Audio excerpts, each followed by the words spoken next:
Ya, Assalamualaikum warahmatullahi wabarakatuh. Waalaikumsalam.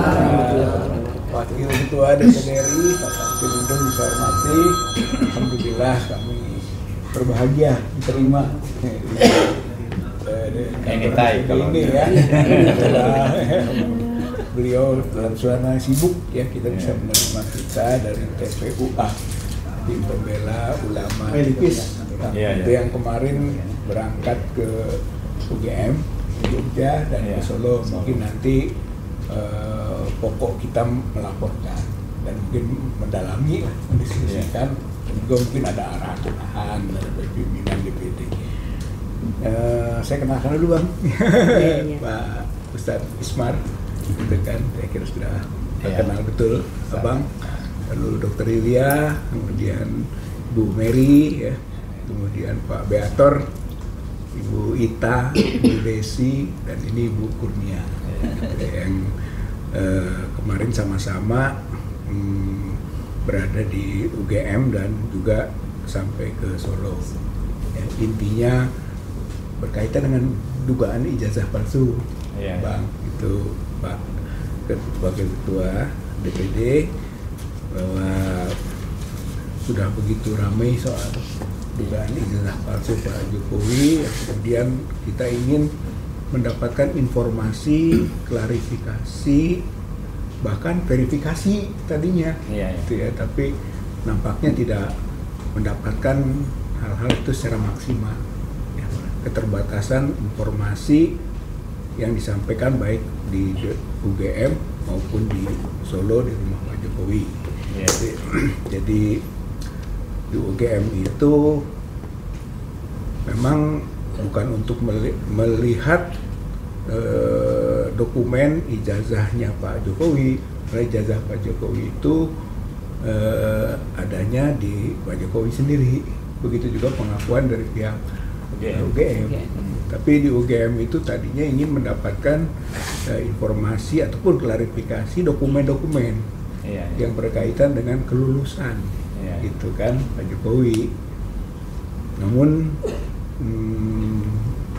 delegasi awal Pak Dr. Ismon, Dr. Roy Suryo, dan Dr. Tipa, delegasi awal itu tidak mendapatkan maksimal dokumen itu, gitu kan. Hanya 2 yang didapatkan. 1 diperlihatkan skripsi, yang bukan skripsi, yang skripsinya itu kan sama saja dengan yang sudah dianalisis oleh Dr. Ismon. Berarti bukan hal yang baru, gitu.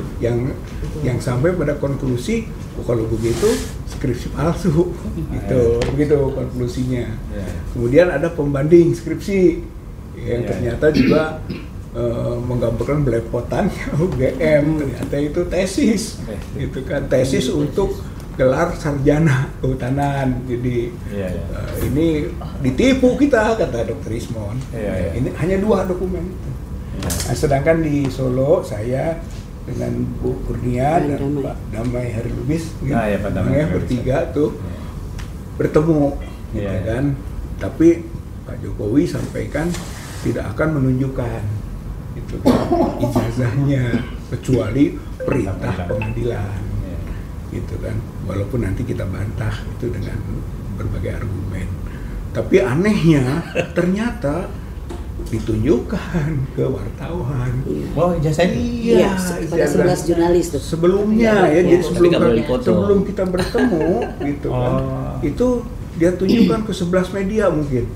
Tapi nggak boleh difoto. Pada hari yang sama atau hari yang sama, tapi di pagi hari sebelum kehadiran kita, begitu. Kamera semua kan tunjukkan, kamera semua nggak boleh direkam dan tidak boleh difoto.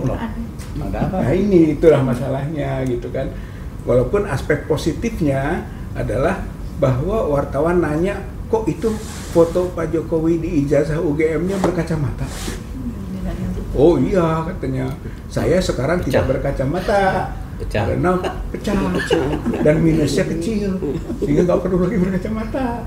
Tapi dengan begitu di Pak Wakil Ketua, bahwa kita dapat kesimpulan bahwa ijazah asli UGM itu sama dengan yang beredar, yang berkacamata itu yang sudah dianalisis habis oleh Dr. Rismond dan Dr. Roy Suryo bahwa foto itu bukan foto Pak Jokowi. Kemudian capnya juga cap yang janggal, kok ada foto ya kan di atas cap. Sementara harusnya kan cap di atas foto. Sehingga kesimpulannya itu dari temuan itu bahwa ijazah Pak Jokowi palsu. Itu ini dari jadi di UGM kita menemukan skripsi palsu. Di Solo kita menemukan ijazah palsu. Itulah yang menambah keyakinan teman-teman semua TPUA bahwa ini terus berlanjut gitu sampai pada pembuktian, dan TPUA sudah melaporkan ke Bareskrim.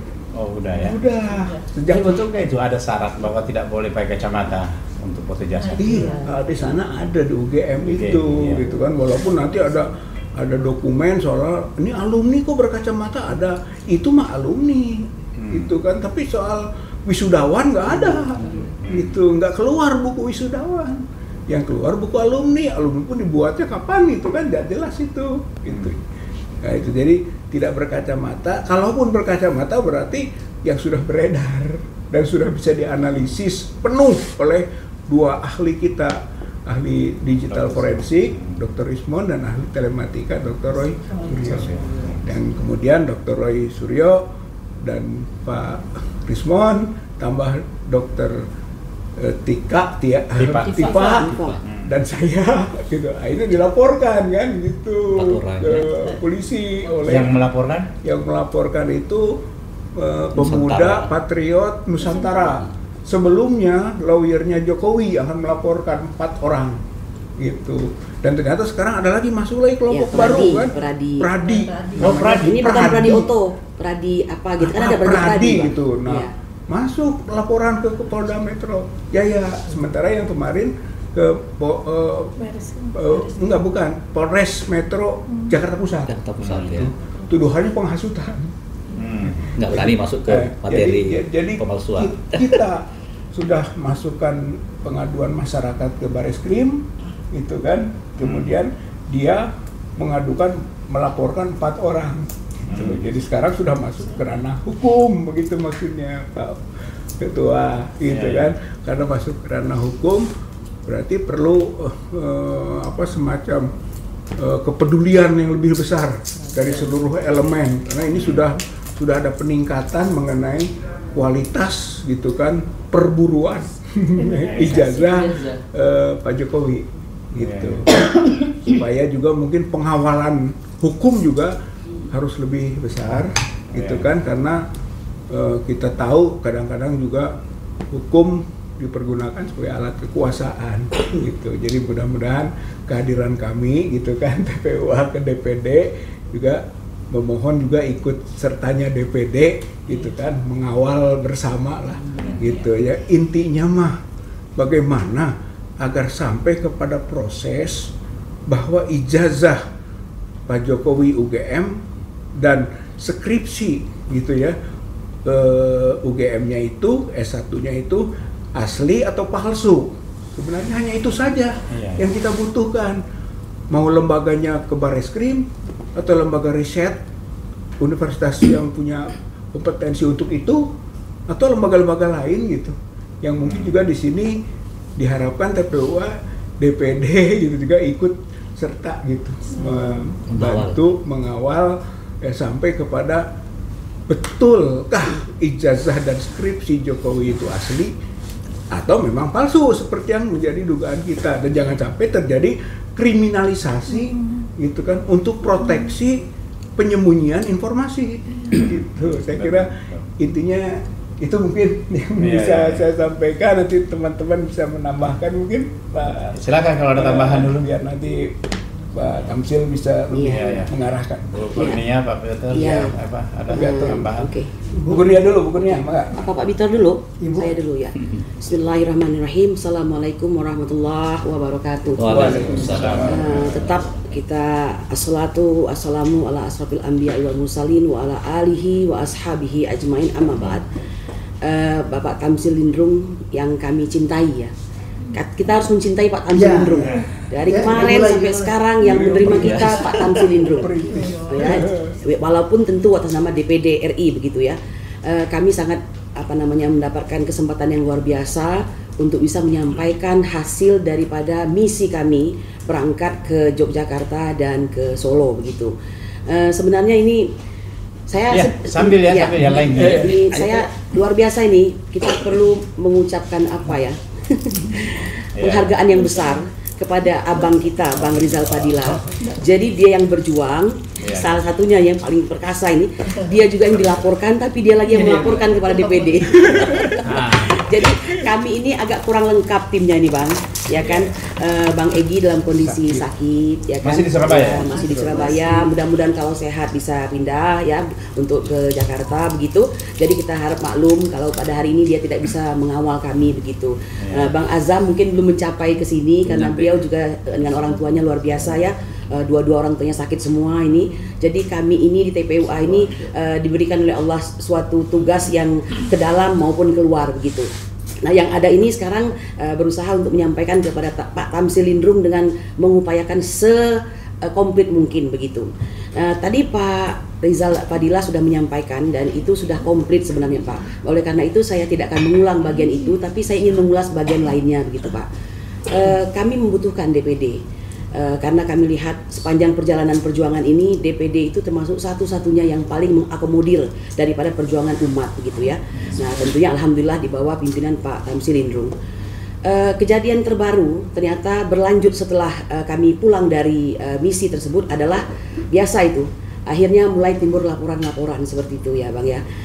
Laporan ini sudah pasti dari pihak-pihak yang tidak nyaman dengan kedatangan kami tersebut.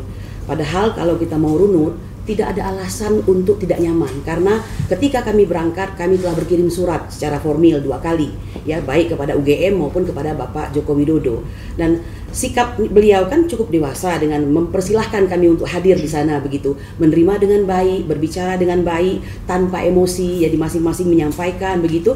Maka ketika setelah keluar dari wilayah itu kami kalau sampai dilaporkan ya mula-mula indikasinya itu dari kuasa hukumnya yang kami sendiri sebenarnya menantikan itu Bang kalau memang benar dilaporkan seperti itu karena kan ada banyak jalan tapi tidak pernah berhasil untuk mengungkap ini semua. Perlu diketahui kita sudah 3 kali melaksanakan berperkara di pengadilan ya kan, 2 kali itu perdata, yang 1 kali itu pidana begitu. Nah kemudian sudah pula menghadap ke DPR sudah, KPU sudah, kemudian bahkan kita terakhir melaporkan ke Bareskrim. Yang Bareskrim ini tanggal 9 Desember 2024 sampai hari ini tuh belum ada tanda-tanda bahwa itu akan segera dinaikkan untuk diselidiki, disidik dan segala macam. Padahal sudah cukup banyak bukti, sekitar 15 bukti kami tambahkan, bahkan terakhir kemarin 4 begitu. Nah jadi dalam hal ini jika seandainya ini tidak ditindaklanjuti, akan tetapi justru pihak kepolisian iya monggo. Sudah mana ya? Sudah. Silakan Bang Azam, baru hadir ini. Iya. Assalamualaikum warahmatullahi wabarakatuh. Jadi apabila yang ini tidak ditindaklanjuti tapi lebih mendahulukan menerima laporan-laporan yang boleh dikatakan perlu dipertanyakan tentang legal standingnya, ya kan? Apakah orang-orang ini orang-orang yang berhak untuk mengadukan seperti itu? Saya melihat semoga kepolisian tidak dalam posisi masih tetap menggunakan atau mempertahankan cara-cara lama seperti itu. Tapi kalau itu diterima, berarti masih berlangsung cara-cara lama itu, begitu Pak. Padahal kita paham ada Perma nomor 1 tahun 56. Jika suatu perkara itu beririsan antara perkara pidana dengan perdatanya, maka perdata itu harus kita majukan dahulu ya untuk melihat apakah orang tersebut ada hak keperdataannya di situ. Nah, untuk Bapak Tamsil ketahui, pada hari ini di Surakarta itu sedang berlangsung sidang perkara nomor 99 yang diajukan oleh prinsipal bernama Dr. Muhammad Taufik. Beliau sebenarnya pakar hukum pidana begitu ya, dan tentunya dengan dikawal oleh beberapa jadi ini sedang berlangsung, tapi ini seperti tidak diperhatikan. Kok laporan dari orang yang tentu saja pro kepada Pak Jokowi ini yang tidak mengerti dengan maksud dan niat kami menghadap Pak Jokowi itu, justru itu yang diterima begitu ya. Jadi cukuplah menambah riuh suasana panasnya. kondisi politik Indonesia pada hari ini begitu. Jadi kami ingin mengatakan begini Pak, bukankah kita itu akademi itu bertujuan untuk menjaga nilai-nilai kejujuran, kemudian mengembangkan nilai-nilai kejujuran, tapi sekaligus juga menghukum apabila ada terjadi pelanggaran terhadap kejujuran tersebut begitu.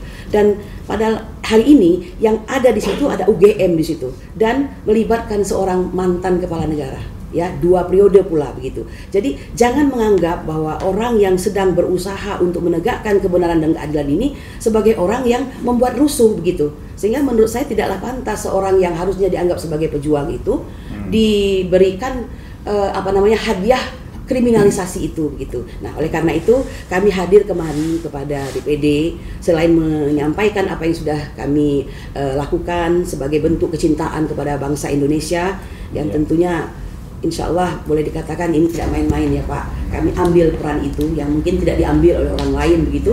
Nah kalau sampai ini tidak dihargai atau tidak ditindaklanjuti menjadi speak up oleh seluruh bangsa Indonesia, ini akan menjadi sia-sia begitu.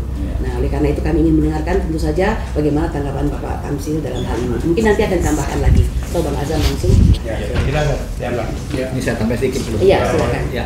Assalamualaikum warahmatullahi wabarakatuh. Ya, mungkin pertama-tama saya sampaikan bahwa luar biasa apa yang disampaikan kedua rekan kita tadi, termasuk mungkin bagaimana peranan Pak Tamsil secara pribadi ya, selama beliau duduk di bukan cuma di DPD, beliau duduk di saja satu-satunya orang yang mau membela kita itu menerima kita masalah kasus-kasus teroris beliau luar biasa yang selama ini orang nggak berani.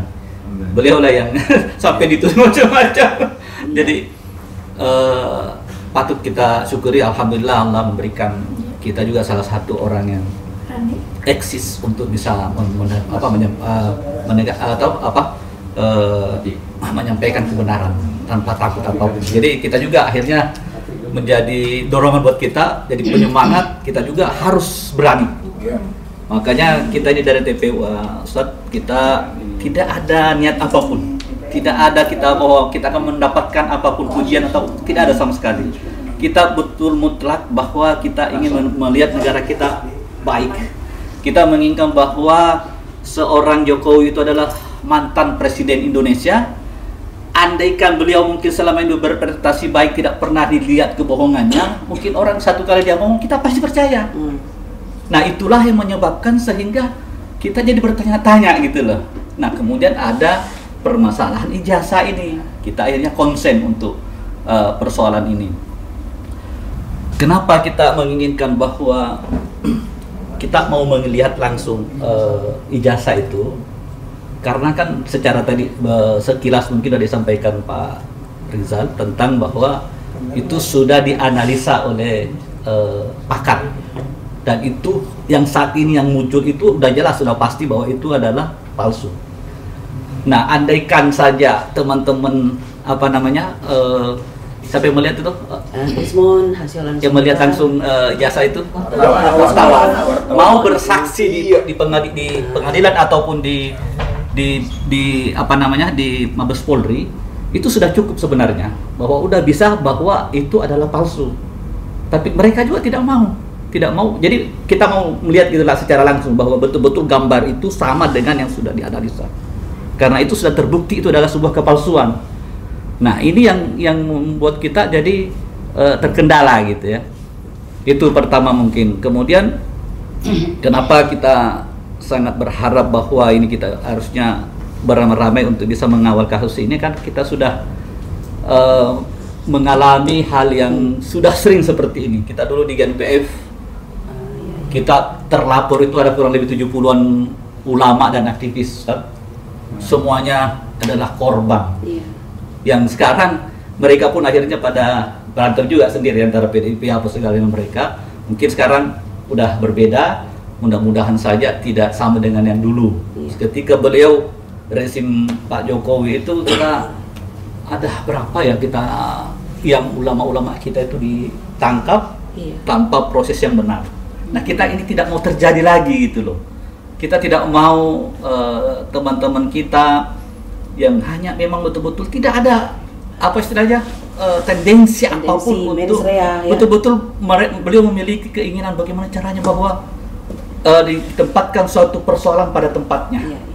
Bahwa betul Pak Jokowi cukup memperlihatkan ijazahnya, ketika itu terus di lab cream, bukan palsu, selesai persoalannya. Iya. Nggak ada, sangat simpel, nggak ada keinginan kita apa-apa. Karena kita menginginkan bahwa betul-betul itu memperkuat legitimasi bahwa presiden kita betul semuanya tahu, betul-betul presiden tidak ada yang palsu, semuanya benar. Jadi anak cucu kita itu kan memperbaiki beliau juga, citranya beliau. Karena suatu saat nanti anak cucu kita, wah zaman dulu presiden ketujuh kita ini adalah presiden yang berijazah palsu, dia menipu seluruh rakyat Indonesia hampir 300 juta, iya kan? Nah, tapi kalau itu bahwa ternyata benar, kan alhamdulillah, berarti itu tidak pernah terjadi. Itu memperbaiki dia juga. Jadi intinya Indonesia adalah sebagai negara hukum, negara panglima tertinggi adalah hukum. Makanya kita ingin mengembalikan bahwa porsinya Indonesia itu bagaimana caranya menegakkan hukum. Nah, untuk saat ini kita sangat berharap juga dari DPD maupun dari DPR dan anggota DPR lain yang mengawal saja. Kita tidak meminta untuk bahwa membelokkan suatu persoalan, tapi kita mau menginginkan untuk meluruskan suatu persoalan. Mungkin kalau bisa dari kita usul gini, Pak. Usul gini, seberapa kekuatannya DPD ini untuk mengintervensi Polri, umpamanya seperti itu ya. Jadi gini, hampir kecenderungan orang berkuasa itu kalau diganggu, dia pakai undang-undang ITE itu dengan pencemaran nama baik. Kita sudah korban 2, Pak Bambang Tri sama Gus Kusuma. Nah, saya berharap Pak Wakil Ketua ini menyuarakan itu setelah ketemu kami. Artinya janganlah hukum itu seperti yang disebutkan tadi digunakan sewenang-wenang untuk menindas rakyat sendiri gitu. Jadi kalau kita lihat 2 korban itu dimasukkan ke undang-undang ITE mencemarkan nama baik, 4 orang ini akan kecenderungannya ke sana juga. Karena sama, kita mengungkapkan kebohongan itu. Jadi kami datang ke Jogja, ke Solo itu dengan antusias yang sangat tinggi, ingin melihat ada dan asli, nggak dapat. Mau melihat ada, ini asli, nggak ketemu. Terus kita mau membayangkan apa lagi dalam perjalanan ini? Semua sudah kita lakukan. 2 orang sudah dikorban, yang 4 orang dalam keadaan terancam. Nah, maksud saya, kami datang kemari setidaknya DPD menyuarakan, mengingatkanlah ke pihak kepolisian atau apa, janganlah menggunakan hukum. Karena kami ini kan mencari kebenaran, mencari kejujuran, bukan yang macam-macam. Nggak ada yang lain-lain. Jadi kami sudah bersepakat bagaimana kita datang itu UGM menyatakan ini ada, kan apa? Ke Jokowi malah ketemu di depan meja begini, terus dia bilang hilang. Begitu dia bilang hilang, ada orang PSI menyatakan dia punya asli. Dia punya asli. Terus setelah kita nggak melihat ada dan asli, begitu kita keluar, wartawan suruh masuk, tidak boleh foto. Oh, bukannya wartawan lebih dulu? Wartawan duluan. Sambil menunggu kita wartawan dulu. Dan itu kita nggak dapat. Jadi, tapi dia bisa perlihatkan ke wartawan, bisa, tapi tidak bisa perlihatkan ke. jadi aneh. Jadinya aneh. Dengan wartawan dia bilang dan wartawan tidak boleh memotret. Ya, dengan wartawan dia bilang ada asli, tapi kalau dari foto. Ketika kita minta, kita nggak dapat. Nah, jadi yang kita mau jelaskan setidaknya, yang bikin ruwet ini si Jokowi sendiri. Sesuatu yang gampang kan? Bapak-bapak dari Jakarta capek, nih asli, ini ada, selesai. Dan kami akan menutup berita bahwa kami merasa kepuasan yang sangat tinggi, apa yang kami cari ketemu. Ya, silakan. Jadi terima kasih termasuk Wakil Ketua DPD Bang Tauhid. Jadi gini Bang, ada 4 hal yang perlu kita dalami dan ini tidak bisa lepas dari 4 hal. Pertama, Undang-Undang 14 2008 tentang informasi publik. Informasi publik itu tidak pernah ditunjukkan oleh UGM. Ada Bang Rizal, Nia, 3 tokoh, baik itu Dr. Tifa ya, Dr. Niparmo, satu itu pelanggaran yang memang fakta tidak bisa dibantah, karena pada saat itu Wakil Rektor mengatakan soal undang-undang keterbukaan publik justru dibantah oleh Roy, saya yang ikut serta membentuk salah satunya. Jadi Anda jangan mengajari itu, justru Anda salah. Clear satu. Yang kedua, Pak Tamsil, itu ada undang-undang nomor 1 tahun 56 Perma, peraturan Mahkamah Agung. Peraturan Mahkamah Agung tadi sempat dibahas sedikit oleh Mbak Kurnia, bahwa setiap proses perdata itu harus lebih didahulukan, maka pidana tidak bisa dijalankan. Dan itu yang mengatur adalah Mahkamah Agung, Perma 1 tahun 56. Jadi kalau sekarang masih bergulir seperti Taufik itu sahabat saya. Waktu kasus bom Bali 1, saya ketua lapangan koordinator, beliau konsep. Waktu TPM pertama di Jawa Timur, jadi karena masih bergulir, harusnya tidak bisa dipaksakan untuk pidana itu dijalankan. Yang ketiga, ini yang sangat ironis, pasal 160 yaitu penghasutan. Pasal 160 penghasutan itu harus ada pokok pidananya dulu, baru bisa. Contoh misalnya Bang Rizal atau Mbak Kurnia, pada saat pidato, kamu lihat nggak mobil itu bodong, silahkan serang, nggak apa-apa. Terjadi penyerangan, itu pokok pidananya dulu. Jadi apa yang dia dihasut, apa yang dimasukkan dalam pasal 160 penghasutan terhadap 4 orang itu, termasuk Bang Rizal, termasuk 3 tokoh. Ini panggilan. Belum. Ya. Oh, berita itu. Paling 1 minggu lagi, mungkin 5 hari lagi ya, sekitar itu. Jadi apa yang jadi ini loh, hukum ini seolah-olah apa kata Jokowi, walaupun salah pokoknya itulah yang berbahaya. Contoh lah, nggak usah jauh-jauh, si wakil ini loh, belum usianya 40 masih tetap aja dipaksain. Nah, itu fakta yang nggak bisa dibantah itu. Malaikat pun mungkin marah. Jadi ada 3 hal ini. Kalau kita bicara 160 penghasutan, itu harus ada pokok pidananya. Itu penjelasannya, detailnya dalam KUHP. Kalau tidak ada pokok pidananya, bagaimana orang dikatakan itu mengenai pasal penghasutan? Nah sebenarnya ini pembelokan. Pembelokan artinya begini, Jokowi selalu mengatakan pencemaran nama baik. Itu yang kita tunggu. Berani nggak dia melaporkan atas dasar dirinya dicemarkan? Kalau dia melaporkan, dia punya alas dasar bahwa ini loh ijazah saya yang asli, saya dicemarkan oleh 4 orang. Ini seantero sebenarnya, Bantang. Jadi bukan 4 orang, seantero dari Aceh sampai Merauke. Kenapa tidak dilaporkan itu semua? Gitu loh. Kok kenapa 4? Politisnya itu sangat jahat, gitu ya. Yang terakhir, gitu ya. Ini UGM juga aneh, gitu loh. Kita ini resmi loh, Bang Tamsil. Salah satunya menandatangani surat itu kan saya, ya, dari si Arif dan Prof. Egi.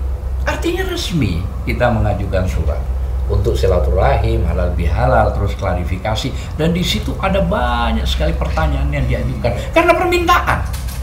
Namun satu pun, Bang Tamsil, tidak ada penjelasan dan tidak dijawab oleh pihak UGM. Nah, cuman mengembalikan bahwa dipegang aslinya katanya oleh Joko Widodo.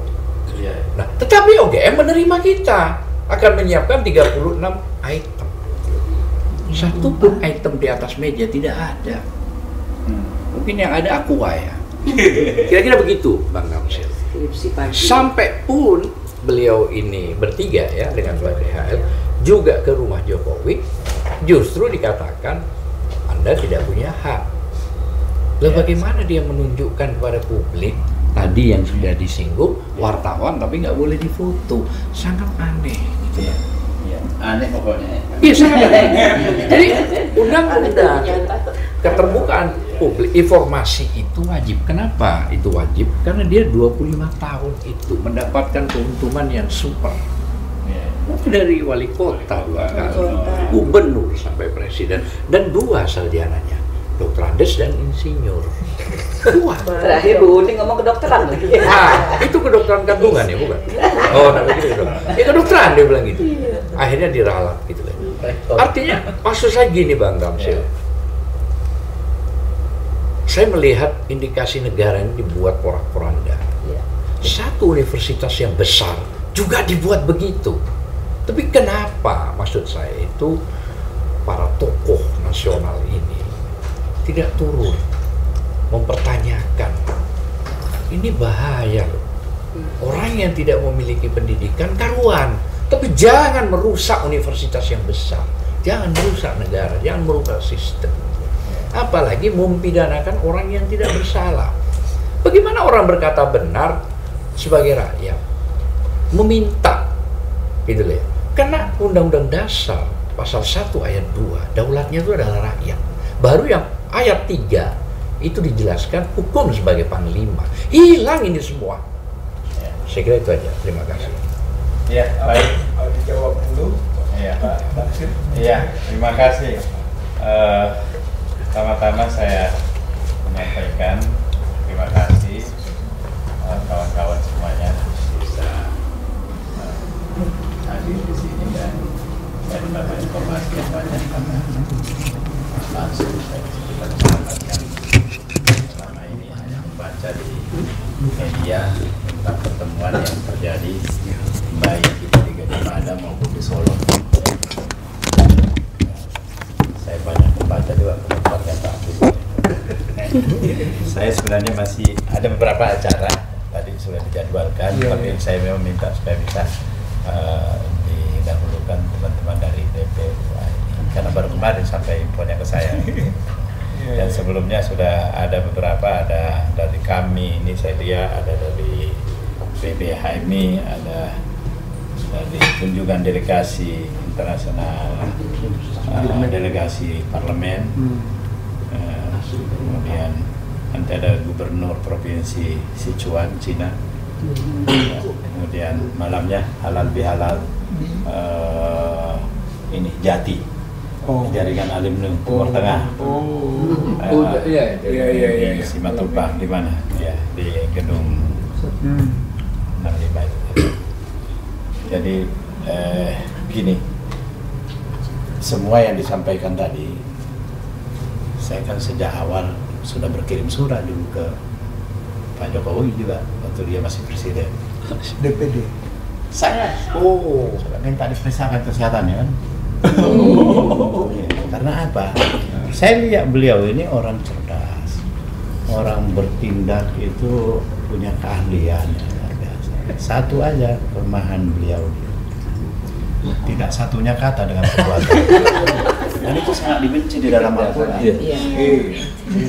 Mata kuru nama latak alu, kuru kabura maktan indallahi antakuru ma latak. Karena itu saya minta betul, ini presiden kita ini gawat ini kalau selalu kelihatan punya inkonsistensi seperti ini.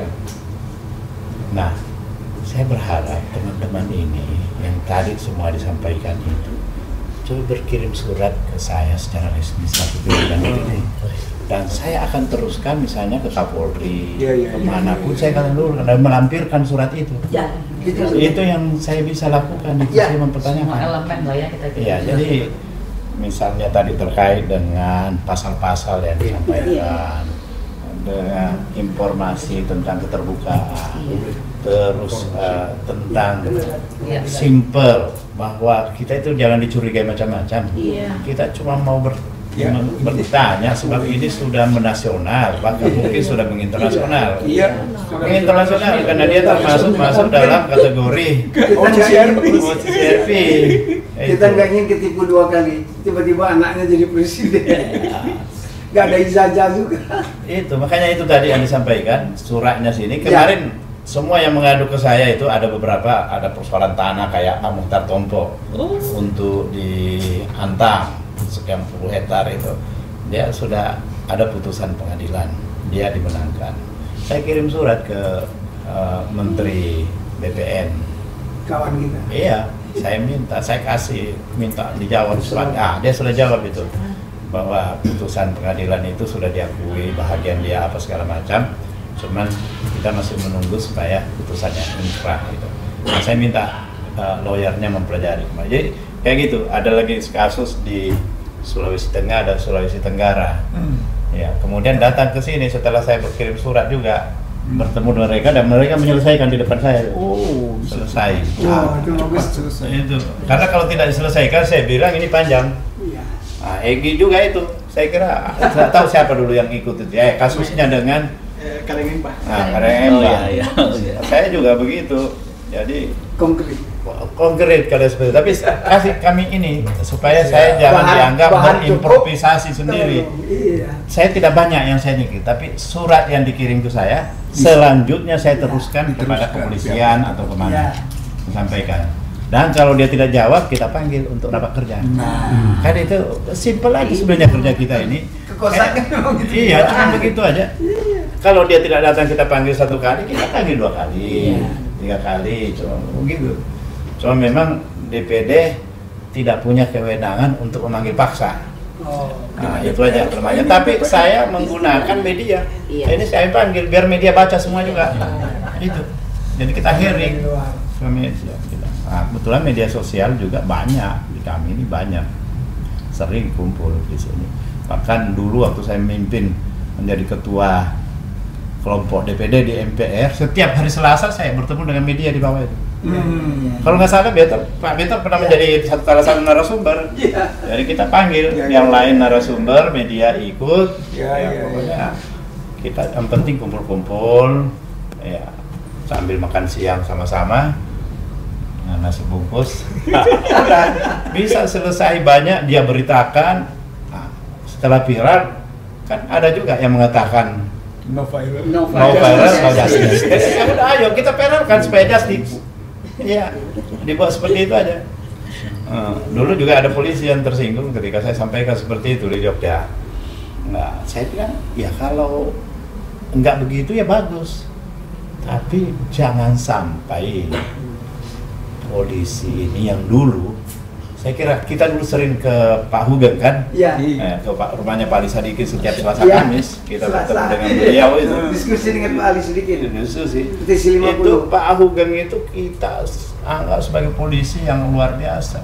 Saya minta Polri kembali untuk menjadikan Hugeng sebagai spirit di dalam kepolisian ini.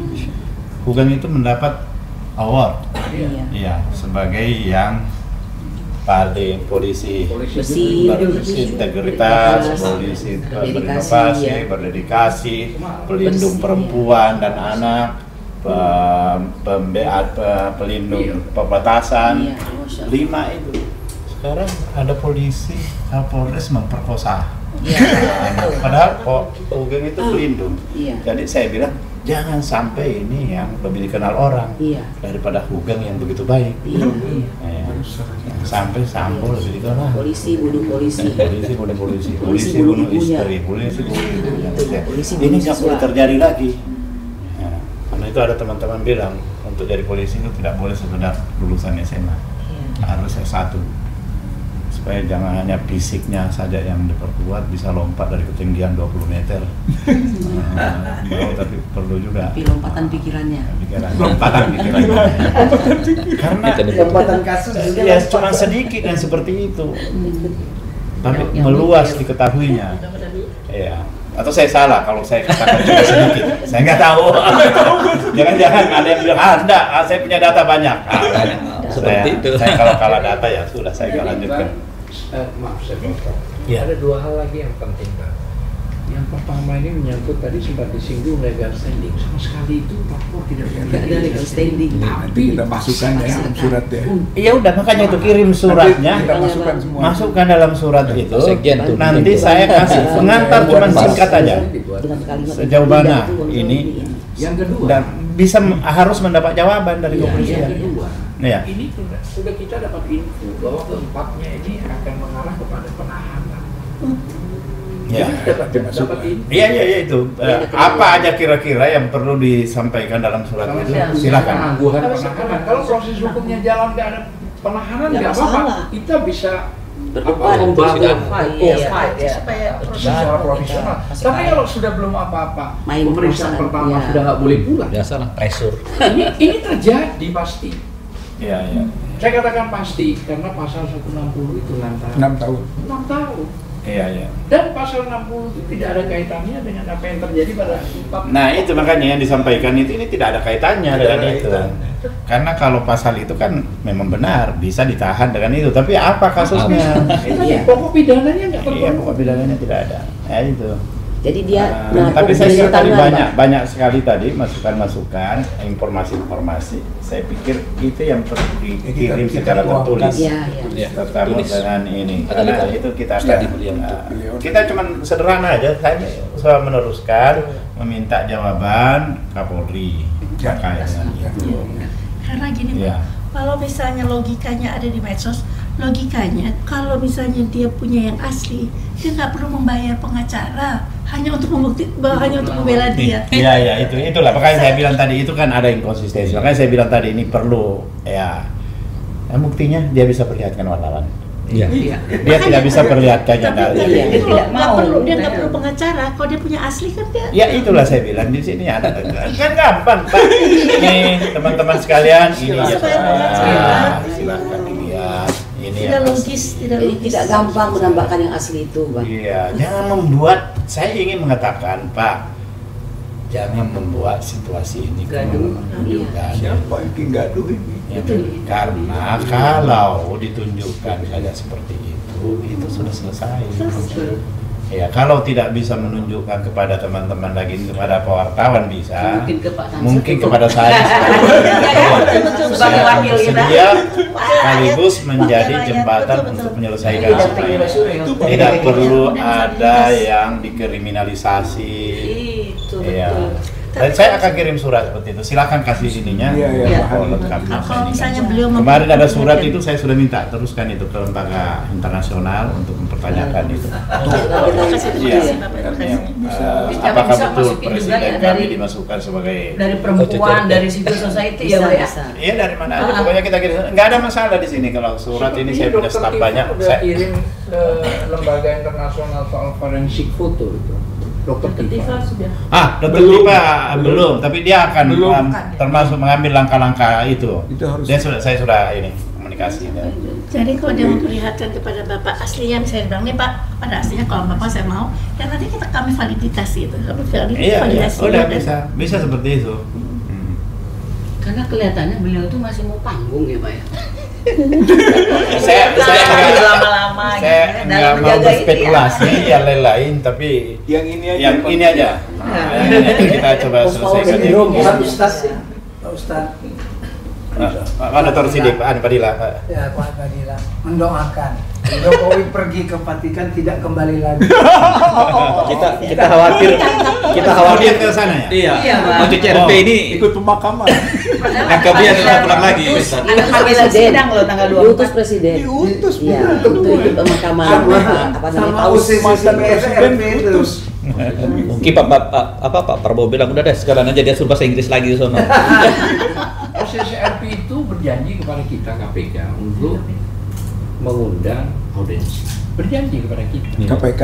KPK, kan kita ada. Iya. Kan kita ya. Tapi sampai detik ini kita Desember belum loh, tahu. Pak.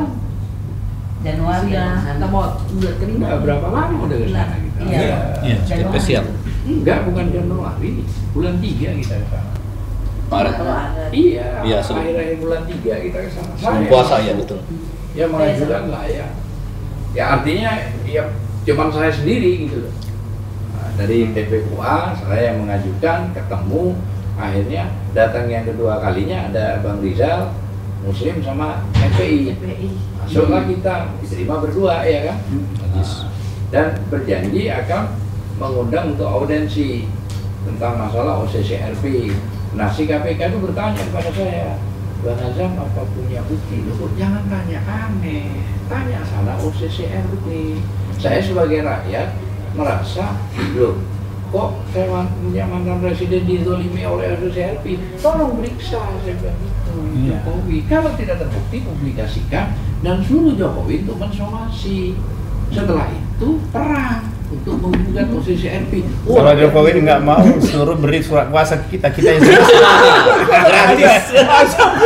Pak Asam yang minta konsumasi dia. Kalau misalnya ada putusan KPK bahwa tidak benar dia melakukan itu, dia termasuk koruptor. Kalau Pak Azam punya nomor telepon OCCRP itu ke situ, besok Jokowi berangkat. Dia nggak pulang-pulang lagi. Lanjut Bang. Iya, jadi simple aja kalau menurut saya. Oke. Buat seperti itu, termasuk Pak Asam tadi kalau sudah diterima KPK dan tidak ada jawaban selanjutnya dari mereka, bisa juga kirim suratnya ke kita. Ya. Kita mempertanyakan ke KPK kenapa. Oke. Seperti itu. Ya. Tapi setahu saya KPK itu lumayan bagus sebelumnya penerimaannya terhadap Ubed. Ya, laporan-laporannya cuma follow up-nya Iya, memang. diterima. Oh, diterima juga ya. Diterima juga. Saya diterima. Iya. Tapi dianggap sumir kalau Ubed, soalnya kami dari Kopi Pak. Iya. Konsultasi Perempuan Indonesia bersama kamu Ben, hanya sumir buat kami. Sumir Dianggap sumir. Dianggap sumir. Ya, kurang data. 2022. Kami bukti. Ya, saya dan tidak kan cukup bisa bukti. dilengkapi kan? Iya. Harusnya. dianggap sumir. Iya. Tidak bisa, kalau udah berhubungan dengan Solo, memang susah. Semua ditutup, walaupun kebenaran itu ada. Mungkin sampai tahap ini. Amin. Tapi berikutnya pasti akan terjadi. Tidak bisa di sini. Dan kita punya pengalaman di banyak negara, ada orang yang hebat ditutup-tutupi tapi pada akhirnya Ada batasnya. Amin. Ada tamu lagi Abang? Ya. Iya memang ini karena ini cuma sampai ini internasional delegasi parlemen itu delegasi forum. Betul. Saya kira tuh Iya. terima kasih Iya. ya Pak. Pokoknya ini suratnya saya tunggu, Nah, saya itu aja teruskan. nanti kita siapkan. Iya, Pak Tadi. Tadi saya Oh ini ada Pak Holison ya, tolong ya. Yang suratnya nanti teman-teman ini. kita siapkan.